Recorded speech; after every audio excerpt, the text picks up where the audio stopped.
नमस्कार दोस्तों।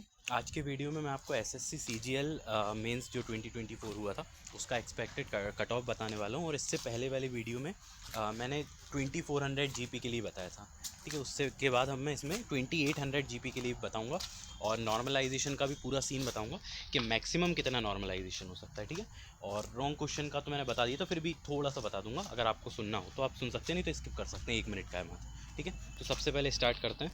तो रॉन्ग क्वेश्चन का मैंने बता दिया था कि जो मैक्सिमम मार्क्स इंक्रीज़ हो सकते हैं, जो कि बिल्कुल वर्स्ट केस है, मतलब उसमें जिसके सही हैं उसकी बैंड बच जाएगी। बैंड इसलिए बच जाएगी क्योंकि सब बच्चों के जब मार्क्स बढ़ेंगे तो शिफ्ट का एवरेज भी बढ़ जाएगा, ठीक है। तो इसलिए सबसे ज़्यादा 5 क्वेश्चन 18 तारीख में बढ़ सकते हैं और 20 में कोई वर्स्ट केस नहीं है। 20 में कुछ नहीं होने वाला। एक सिंगल क्वेश्चन में भी मार्क्स नहीं बढ़ने वाला है क्योंकि सभी करेक्ट है क्वेश्चन, ठीक है। लेकिन 20 तारीख में 5 क्वेश्चन के मैक्सिमम मार्क्स बढ़ सकते हैं। और मैंने आपको ये भी बताया कि हम यहाँ पे 3 क्वेश्चन लेके चलेंगे, मतलब 3 क्वेश्चन के मार्क्स जो हैं वो दिए जाएंगे। तो उसकी वजह से कितना एक सिंगल बंदे का स्कोर बढ़ सकता है। तो अगर उसने तीनों के तीनों क्वेश्चन नहीं किए होंगे तो उसका स्कोर कितना बढ़ जाएगा, 9 नंबर बढ़ जाएगा, ठीक है। अगर उसने एक क्वेश्चन उसमें से गलत कर दिया होगा, बाकी के 2 नहीं किए होंगे, तो 10 नंबर हो जाएंगे। ऐसे ही उसने 2 गलत किए होंगे, एक क्वेश्चन नहीं किया होगा उन 3 जो गलत हैं उनमें से, तो उसके ऐसे ही 11 नंबर बढ़ जाएंगे। और तीनों के तीनों ही अगर उसने गलत कर दिए होंगे तो फिर उसके 12 नंबर बढ़ जाएंगे, ठीक है। तो ये मैंने आपको सीन बता दिया है क्योंकि 3 क्वेश्चन के मार्क्स तो मिलने ही हैं। ऐसा नहीं होगा कि वो 2 के दे दें या 1 के दे दें। ये तीनों के तीनों बिल्कुल एग्जैक्टली गलत थे, टाइपिंग मिस्टेक थी, तो इसके मार्क्स तो उनको देने ही हैं, ठीक है। तो ये मैंने आपको बता दिया है। अब और मैंने आपको ये भी बताया था कि इससे शिफ्ट के एवरेज पे कितना फ़र्क पड़ेगा। तो शिफ्ट के एवरेज पे बहुत फ़र्क पड़ेगा क्योंकि हिंदी वाले भी कम बच्चे नहीं होते। क्योंकि अगर आप देखेंगे तो अभी जो स्कोर कर रहे हैं उसमें जीके के स्कोर कितने ज़्यादा इंपॉर्टेंट है। और जीके अगर आप देखेंगे नॉर्मली एक हिंदी मीडियम वाले बच्चे की जीके ज़्यादा अच्छी होती है, ठीक है। और वो मैथ में मेहनत करके, मैथ रीजनिंग में मेहनत करके सब स्कोर आगे बढ़ा लेता है। तो कई हिंदी वाले बच्चों के मैंगो वाला क्वेश्चन तो गलत ही है, कईयों का है। और ऐसे ही 2 क्वेश्चन और मैथ में भी जो हिंदी में दे रहा था उसके गलत हो गए होंगे। तो इसलिए मार्क्स तो बढ़ेंगे और उसकी वजह से एवरेज भी बढ़ेगा। अब मैं आपको बताता हूँ नॉर्मलाइजेशन मैक्सिमम कितना होता है, हो सकता है 18 तारीख वालों का। 20 तारीख वालों का कोई नॉर्मलाइजेशन नहीं होगा, मतलब मार्क्स कम ही होंगे नॉर्मलाइजेशन में, लेकिन बढ़ेंगे कभी नहीं, ठीक है। 20 तारीख वाले में ये केस ज़रूर बन सकता है कि बहुत ज़्यादा अगर आपके नंबर हैं तो बढ़ सकते हैं थोड़े बहुत मार्क्स, पर उससे फिर आपको कोई फ़र्क नहीं पड़ेगा। मतलब अगर आपके 360 नंबर हैं तो 363 भी हो जाएंगे तो उससे कोई फ़र्क नहीं पड़ने वाला, मैं ये कहना चाहता हूँ, ठीक है। तो फिलहाल मैं आपको बताता हूँ मैक्सिमम नॉर्मलाइजेशन कितना हो सकता है 18 तारीख वालों के लिए हो सकता है। वो हो सकता है 4 नंबर, ठीक है। 4 हो सकता है, 5 नंबर नहीं हो सकता, किसी कीमत पे नहीं हो सकता। क्योंकि जब क्वेश्चन गलत होते हैं तो पूरी शिफ्ट का फिर एवरेज बढ़ता है, तो इसलिए नॉर्मलाइजेशन भी फिर कम होगा क्योंकि एवरेज स्कोर ही बढ़ जाएगा। जैसे अभी 279 आ रहा है 18 तारीख वाली शिफ्ट का, और 20 तारीख वाली शिफ्ट का आ रहा है 284। तो अभी 5 नंबर का डिफरेंस है। लेकिन जब शिफ्ट का एवरेज बढ़ेगा तो कितने ही मार्क्स बढ़ सकता है, 2 मार्क्स भी बढ़ सकता है, एवरेज 3 मार्क्स भी। तो फिलहाल हम यहाँ पे 2 मार्क्स वाली पॉसिबिलिटी लेके चलेंगे कि 2 मार्क्स शिफ्ट का एवरेज बढ़ रहा है। अगर 2 मार्क्स भी बढ़ता है तो भी 3 मार्क्स का नॉर्मलाइजेशन मिलेगा, ठीक है। 3 मार्क्स का नॉर्मलाइजेशन 18 तारीख वालों को मिलेगा।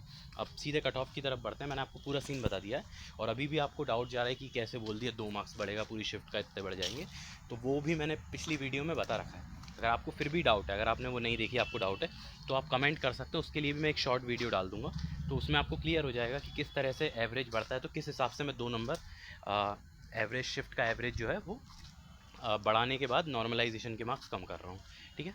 तो वो अब मैं आपको 2400 ग्रेड पे की फटाफट से कट ऑफ बता देता हूँ, ठीक है, बिल्कुल एग्जैक्टली। उसके बाद 28 पे हम डिटेल में डिस्कस करने वाले हैं। तो 2400 ग्रेड पे के लिए देखें तो ये 18 जन वाली शिफ्ट है। अब 18 तारीख वाला जो बच्चा है उसके अगर 320 मार्क्स हैं, पिछली वीडियो में बताया, कल और आज में 2 दिन में चेंज इतना नहीं हो जाएगा, ठीक है। 320 मार्क्स अगर उसके 18 जैन में है यूआर कैटेगरी का तो वो 100% सेफ है, ठीक है। और वहीं 20 जनवरी वाले के 322 नंबर होने चाहिए कम से कम, ठीक है, तभी वो 100% सेफ है। मैं ऐसा नहीं बोल रहा हूँ कि 20 तारीख में अगर किसी के 320 हैं यूआर से तो वो सिलेक्ट नहीं होगा। लेकिन अगर हम यहाँ पे एक सेफ़ स्कोर लेके चलें, क्योंकि कुछ भी पॉसिबिलिटी हो सकती है। अभी दूसरे जो एसएससी का एग्ज़ाम होते हैं उसमें उन्होंने कई सारे क्वेश्चन, सभी क्वेश्चन को गलत मान लिया है। जब ऐसा केस बनेगा ना तो शिफ्ट का एवरेज बहुत ज़्यादा बढ़ जाएगा, लोगों के मार्क्स बहुत ज़्यादा इंक्रीज़ हो जाएंगे। तो इसलिए फिर कट ऑफ कितनी हाई जा सकती है। लेकिन मैं आपको ये जो हाई पॉसिबिलिटी है, मतलब कितने पे आपका 100% सिलेक्शन होगा, मैं वो वाला केस आपको बता रहा हूँ। 18 तारीख में यूआर से अगर आप हैं तो 320 मार्क्स होने चाहिए, और 20 जनवरी में 322 मार्क्स होने चाहिए। और ओबीसी और ईडब्ल्यूएस में एक एक नंबर कम होना चाहिए। मतलब अगर आप 18 तारीख वाली शिफ्ट है तो आपके 319 मार्क्स हैं तो काम हो जाएगा, क्योंकि 2 नंबर 3 नंबर बढ़ने वाले हैं। और 20 तारीख वाली शिफ्ट है तो 321 नंबर होने चाहिए 20 तारीख की शिफ्ट में, ठीक है, यूआर से सिलेक्ट होने के लिए, ठीक है। उसके बाद एससी एसटी का कट ऑफ जो है, एसटी का कट ऑफ एससी से कम रहेगा, वो तो रहता ही है, सीधी बात है। तो एसटी का जो कट ऑफ रह सकता है वो 297 298 के अराउंड रह सकता है, और एससी का कट ऑफ 300 के अराउंड रह सकता है। फिर से मैं आपसे यही बोल रहा हूँ कि इससे कम थोड़ा बहुत कट ऑफ जा सकता है, लेकिन यहाँ पे हम सेफ़ लेने की कोशिश कर रहे हैं कि अगर एसएससी कुछ भी हरकत कर दे तो भी मतलब हम फेल ना हो जाए, ठीक है। तो इसलिए अगर आपके इतने मार्क्स है तो आप 100% सेफ़ हैं। बाकी अगर आपके 2-4 नंबर ऊपर नीचे हैं, ऊपर हैं तो कोई दिक्कत ही नहीं है, अगर नीचे भी हैं तो भी आपके सिलेक्शन के 99% 95% चांसेस हैं, ठीक है। तो मुझे लगता है कि ये बात आपको समझ में आ गई होगी। उसके बाद 2800 जीपी में देखते हैं। 2800 जीपी का ये सीन है कि अगर आप 18 तारीख वाली शिफ्ट में हैं तो आपके 326 मार्क्स होने चाहिए, ठीक है। 326 होने चाहिए, तो जो कि नॉर्मलाइजेशन में बढ़ के 328-29 हो जाएंगे। और 20 तारीख वाली शिफ्ट में 328 मार्क्स होने चाहिए, ठीक है, क्योंकि उसमें कुछ बढ़ना है नहीं है। और वहीं अगर ओबीसी और ईडब्ल्यूएस का देखें तो सिर्फ एक मार्क्स कम करेंगे हम। 326 अगर मैंने 18 तारीख वाले में बोले थे तो 325 मार्क्स होने चाहिए 18 तारीख वाले में, ठीक है। 18 तारीख वाली शिफ्ट में 326 मार्क्स हैं आपके, क्या बोलूँ, 26 नहीं, 325 मार्क्स हैं आपके ईडब्ल्यूएस और ओबीसी से। तो आप 100% सेफ़ हैं 2800 ग्रेड पे के लिए। और वही 20 तारीख वाली अगर आपकी शिफ्ट है तो 327 मार्क्स होने चाहिए ओबीसी और ईडब्ल्यूएस पे, ठीक है, 2800 ग्रेड पे के लिए। अब एसटी एससी की बात करते हैं तो 305 मार्क्स अगर आपके एससी कैटेगरी से हैं तो आप 100% सेफ़ हैं किसी भी उसमें, मतलब किसी भी शिफ्ट में। अगर 18 तारीख वाली में है तो आप 100% से भी ज़्यादा सेफ़ हैं 2800 जीपी के लिए। और वहीं 2 मार्क्स कम, 303 मार्क्स एसटी का कट ऑफ रहने वाला है दोनों शिफ्ट के लिए, मतलब 18 तारीख और 20 तारीख दोनों के लिए। तो अगर आपको ये वीडियो पसंद आई है, मैंने आपको पूरे सीन क्लियर कर दिए, कोई भी डाउट है तो आप कमेंट कर सकते हैं। इसके बाद में रिज़ल्ट कब तक आ सकता है पहले ये भी बता देता हूँ। तो रिज़ल्ट जो है वो 19 से पहले आना, इसमें कोई भी डाउट नहीं है, मैं कुछ भी नया नहीं बता रहा। और 15 तारीख 16 तारीख कभी भी आ सकता है, और 14 से पहले आता है तो होली आप लोगों की अच्छी हो जाएगी, जो सिलेक्ट हो जाएगा। जिसके नहीं आएगा नाम उसकी ख़राब हो जाएगी।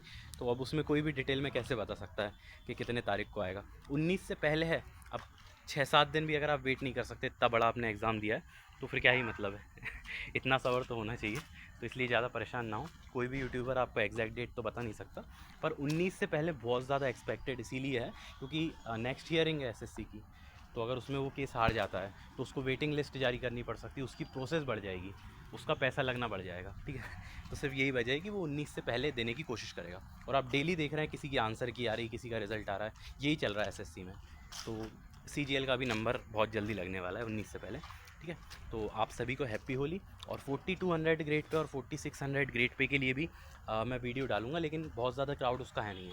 आप कमेंट कर सकते हैं, अगर कुछ लोग भी कमेंट करते हैं तो मैं डेफिनेटली उस पर भी एनालिसिस करके एक वीडियो बनाने की कोशिश करूँगा, ठीक है। आप सब्सक्राइब कर सकते हैं जुड़ने के लिए। इसी तरह की इन्फॉर्मेटिव जो वीडियोज़ रहती हैं वो मैं लाता रहता हूँ। मैं भी एक एस्पायरेंट हूँ, ठीक है। तो थैंक यू।